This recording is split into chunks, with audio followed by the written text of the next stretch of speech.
బాగా లీడ్ ఇచ్చారు. సరే ఓకే. ఏంటి నీ క్వశ్చన్? చాలా ఎక్సైట్మెంట్ ఫీల్ అవుతున్నాడు. యా ఒక్క నిమిషం, మీకంటే ముందు వేరే వాళ్ళు ఆన్సర్ చేస్తున్నట్టు. అవునా? Hi, good evening sir. చెప్పండి. నమస్తే. మీ పేరు? వంశీ అన్న. వంశీ. మీ పేరు కూడా వంశీయా? ఓకే, చెప్పండి. చెప్పండి. మీరు సాంగ్ ఎందుకు తీసేసినారు అనుకుంటారు సినిమాలో? ఎందుకు డిలీట్ చేస్తున్నారు? చాలా బాగా వచ్చినట్టు ఉంది. మూవీలో పెడితే తక్కువ కొంచెం దగ్గర పెట్టుకోండి mic. Taste the Daily. Song చాలా బాగా వచ్చినట్టుంది. మూవీలో పెడితే రెవెన్యూ తక్కువ జనరేట్ చేస్తుంది కదా. సాంగ్ చాలా బాగా వచ్చిందంట, అయినా కూడా నమ్మతలేడు. మూవీలో పెడితే తక్కువ రెవెన్యూ జనరేట్ చేస్తుంది, ఇండివిజువల్గా రిలీజ్ చేస్తే ఎక్కువ రెవెన్యూ జనరేట్ చేస్తుంది తీసుకుంటారు. సాంగ్ చాలా బాగా వచ్చినట్టుంది. సో మూవీలో పెడితే రెవెన్యూ తక్కువ జనరేట్ చేస్తుంది. ఒకవేళ మనం సింగిల్గా రిలీజ్ చేస్తే ఎక్కువ వస్తుంది కదా. ఓకే, నేను చెప్తాను. సాంగ్ చాలా బాగా వచ్చి ఉంటుంది, డైరెక్ట్ పాట రిలీజ్ చేస్తే 100 కోట్లు వస్తుంది కావచ్చు అని భయపడి వద్దన్నాడంట. పాసిబుల్. ఓకే, ప్రొడ్యూసర్ నవ్వుతున్నాడు. Okay fine. So hi Vamshi garu. So జనాలు ఒక్కొక్కరు అనుకుంటున్నారు సార్. కొంతమంది యాక్టింగ్ బాగాలేక, కొంతమంది సింగింగ్ బాగాలేక, కొంతమందికి అసలు స్క్రీన్ ప్రెజెన్స్ కాదు, ఈయనుంటే స్క్రీన్ యాబ్సెన్స్ అవుతుందని చెప్పేసి అనుకుంటున్నారు. అందరు బయట అనుకుంటున్నారు, అసలు మీరు లోపలేమనుకుంటున్నారు? అసలు ఈ సాంగ్ తీసేయడానికి కారణం ఏంటంటే, ఈ సాంగ్ స్టార్టింగ్లో వస్తుంది సినిమాలో. ఓకే, చూసిరు మొన్ననే రషెస్ చూసిరు. ఓకే, ఈ సాంగ్ తర్వాత సినిమా అంతా డిప్ అవుతుంది. సాంగ్ ఎంత బాగుందంటే ఆ సాంగ్ హై పాయింట్ సినిమాలో. ఓకే, సో మిగతా లో పాయింట్లను బ్యాలెన్స్ చేయడానికి హై పాయింట్ తీసేయాల్సి వచ్చింది. కాదు, నాకు అర్థం కాదు. సినిమాలో హై పాయింట్ తీసేస్తే సినిమాలో ఏముంటుంది అని ఆడియన్స్ అంటున్నారు. నువ్వు అంటున్నావు అది. లేదు, నీకు అర్థం కాలేదు. బ్యాలెన్సింగ్ నీకు అర్థం కాలేదు. సైన్స్ లేదు నిజంగా. సో ఈ సినిమాలో మీరు వేసింది తాగుబోతు క్యారెక్టర్ అని మాకు ఈజీగా తెలుస్తుంది. ఎస్ నేను తాగుబోతున్నా ఇందులో. నిజంగానే తాగిపోయినరా ఏంది? నా పేరు దాసు ఈ సినిమాలో. ఓకే, సో తాగుబోతున్నా నేను. ఈ క్యారెక్టర్ చాలా బాగుంటుంది. ఇది ఈ చూసి ఆడియన్స్ కూడా చాలా మంది తాగుబోతులు అవుతారని నేను కోరుకుంటున్నా. అంటే తాగుబోతులు అంటే మందు కాదు, ఇట్లా కొత్త రకమైన సినిమా కాబట్టి ఇట్లా క్రియేటివ్గా డ్రంక్ అవుతారు సార్ జనాలు. క్రియేటివ్గా డ్రంక్ కొంచెం మాకు ఎక్స్ప్లెయిన్ చేస్తారా సార్? సృజనాత్మక తాగుబోతులు అవుతారు. ఓకే, మనం సృజనాత్మక దగ్గర అయిపోదాం. Okay fine. ఇంకొకటి, మీ క్యారెక్టర్ ఎట్లుంటుంది సినిమాలో? నాకు ఇప్పుడు అదే చెప్పిన కదా అవినాష్.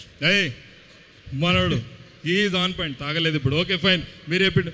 ఇంకొకటి, స్టోరీ ఏమై ఉంటుంది అంటారు సార్ మీరు సినిమాలో? సినిమా స్టోరీ చాలా చెప్పాలని ఉంది. చెప్పనా అండి? చెప్పమంటారు కానీ చిన్న ఇట్లా అన్నారు. సో స్పాయిలర్స్ ఇవ్వకుండా చెప్పడానికి ట్రై చేస్తా. ఓకే, ఆల్రెడీ చాలా పెద్ద స్పాయిలర్ ఇచ్చింది కదా పాట తీసి. ఓకే ప్లీజ్ నువ్వు మాట్లాడు. సో సినిమా స్టోరీ ఇది ఒక ఊర్లో జరుగుతుంది. ఓకే, సో ఈ సినిమా స్టార్టింగ్లో ఒకటి అవుతుంది అన్నట్టు. అది స్పాయిలర్ కాబట్టి నువ్వు నాకు చెప్పని ఎవరు కాదు పాపం, మళ్ళీ ఏమన్నా మిక్సింగ్లకు పనికొస్తుందని నేను కొన్ని నీళ్ళు. Okay fine, please story. So cinema స్టార్టింగ్లో ఒకటి అవుతుంది, అది స్పాయిలర్ కాబట్టి చెప్పొద్దు. సో ఒకటి అయినందుకు ఒకటి చేస్తారు, అందుకు ఒకటి అవుతుంది. సో ఆ ఊరికి ఒకటి వచ్చి ఒకటి ఇస్తుంది అన్నట్టు. సో దానివల్ల ఆ ఊర్లో అందరూ ఒకటి చేయకుండా ఇంకొకటి చేయాల్సి వస్తుంది. సో సినిమా అంతా ఇంకొకటే కంటిన్యూ అవుతుంటుంది. ఒక పాయింట్లో ఇంకొకటి కాకుండా ఇంకొకటి కూడా అవుతుంది. సో దాని నుంచి బయటపడడానికి ఒక్కొక్కరు కలిసి అందరు ఒక్కటై ఏం చేసారు అనేది సినిమా స్టోరీ అన్నట్టు. ఇంతకు మీరు ఆ ఒక్కరేనా కాదా? అది సినిమా చూస్తే అర్థమవుతుంది. ఖచ్చితంగా సినిమా చూడాలి. Okay fine. ఇంకొకటి వన్ ఇంట్రెస్టింగ్ వచ్చింది. సంగీతం శ్రీనివాస్ సార్ సినిమాలో మీరు యాక్ట్ చేయడం అసలు మీకు ఎట్లా అనిపించింది? అంత పెద్ద లెజెండ్ అయినా మిమ్మల్ని తీసుకుంటారు, మీ పాటనే తీసేసారు మీరు. It's opportunity of the life time. So సంగీతం సార్కి నేను చాలా ఇష్టమైన నటుడిని. ఆయన మేమిద్దరం కలిసి పనిచేయాలని చాలా రోజుల నుంచి అనుకుంటున్నాము, కానీ అది ఇప్పటికి కుదిరింది. చాలా రోజులతో సార్ అనుకుంటారు మీతో పనిచేయండి. ఇద్దరం అనుకుంటున్నాము. యాక్చువల్లీ ఆదిత్య 369లో నేనే చేయాలి, కానీ నేను అప్పుడు పుట్టలేదు కాబట్టి సారు బాలకృష్ణ గారితో చేస్తారు. మళ్ళీ ఒకసారి చెప్పండి ప్లీజ్. సారీ, నేను పుష్పక్ విమానం, విచిత్ర సోదరులు, భైరవ ద్వీపం ఇవన్నిట్లో ఫస్ట్ నన్నే కన్సిడర్ చేశాడు సార్. ఓకే, కానీ నేను ఇంకా ఈ భూమి మీద లేదనే ఒక చిన్న రీజన్ వల్ల ఓకే, కమల్ హాసన్ గారిని బాగా వెరీ నైస్. ఇది ఎట్లున్నదంటే నేను మొన్న రీసెంట్గా మా అమ్మ వాళ్ళ పెళ్లి వీడియో చూసిన, ఇందులో నేను ఎందుకు లేనని చెప్పి నేను ఏడుస్తుండే, అట్లా చెప్తుండే నేను. సార్ మీరు అట్లా ఎట్లా అనుకుంటారు సార్? ఓకే ఫైన్, మీ క్యారెక్టర్ అయిపోయింది. స్టోరీ ఏమై ఉంటుంది సినిమా? నువ్వు సింకులు లేవు, ఇందాక చెప్పిన స్టోరీ. సరే, మీరు you tell me what is that one quality that you have learn from Singeetam Srinivas sir. అంటే నేను జీవితంలో నా దగ్గర ఇది లేకుంటుండే, కాకపోతే ఐ హ్యావ్ టు ఇంప్లిమెంట్. ఆయన దగ్గర సీరియస్ ఈవెంట్ ఇది, సీరియస్ ఈవెంట్ ఇది. ఓ సార్ ఆల్రెడీ ఒక ఎక్స్ప్రెషన్ పెట్టిండు, ఏంటి క్వశ్చన్ ఏంటి లేదుగా స్క్రిప్ట్లో అన్నాడు. లేదు, I actually wanted know what I లెర్న్టా. యా, తెలియదు, ఇంకా ప్రాసెస్ అవుతుంది నాకు. ఈ సినిమాలో యాక్ట్ చేసిరన్నా? సరే, ఇదొకటి చెప్పాడన్నా, పాట తీసేసారు మీరు, సినిమాలన్నీ ఉంటారా లేదా అని ప్రొడ్యూసర్ అట్లనే చూస్తున్నాడు. ఉంటా, పాట ఒకటి కాదు, ఆ సినిమాలో చాలా ఉంటాయి. ఇంకా నేను సినిమా అంతా చాలా ఉంటుంది గాయస్, అండ్ ఖచ్చితంగా అన్న సినిమాలు ఉంటాడు. శుభం సినిమాలో డిష్ తీసేసిండు, ఈ సినిమాలో అన్న పాట తీసేసారు. Okay, you have to be very careful. Is there anything that you want tell to the audience? ఏదైనా చెప్పాలనుకుంటున్నా మీరు, నా లెక్క తాగుబోతులు కాకండి అని కాకుండా ఆడియన్స్గా ఆడియన్స్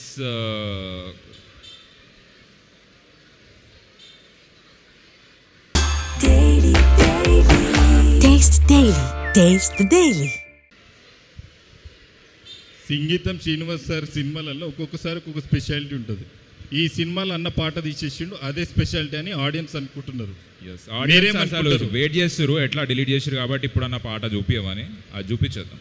ఇప్పుడు పాట ప్లే చేస్తున్నాం. అయితే గైజ్ చాలా ఎక్స్క్లూజివ్ ఇది. సినిమాలు ఎట్లా ఉంటుంది, సరే మాలనే వేయండి ఈ పాట అని చెప్పేసి మన వంశీ గారు కోరుతున్నారు. లేదా సాంగ్ డిలీట్ లేదంట, అది ఆ మెమరీ కార్డ్ పడేసి. సౌండ్ ఎవరు మేనేజ్ చేస్తున్నారు ప్లీజ్? ఇంతకుముందు కూడా నేను చాలా హర్ట్ అయినా. నాగశ్వి నన్ను వస్తే ఎవరో చిన్నపిల్లలు ఏడ్చిన సింబల్ పెట్టినారు, ఏడ్చిన సౌండ్ పెట్టినారు. నన్ను ఫస్ట్ టైం ఇంత గ్రాండ్గా హర్ట్ చేయడం ఇదే ఫస్ట్ టైం నాకు. ఇంత స్టేజ్ ఎక్కించి లైట్లు వేసి పోస్టర్ వేసి హర్ట్ చేసాడు నాకు. నేను కూడా హర్ట్ అయినా నిజంగా. ఏదైనా వీడియో ప్లే చేస్తారు అనుకున్నా. సరే, అట్లీస్ట్ టీజర్ చూద్దామా?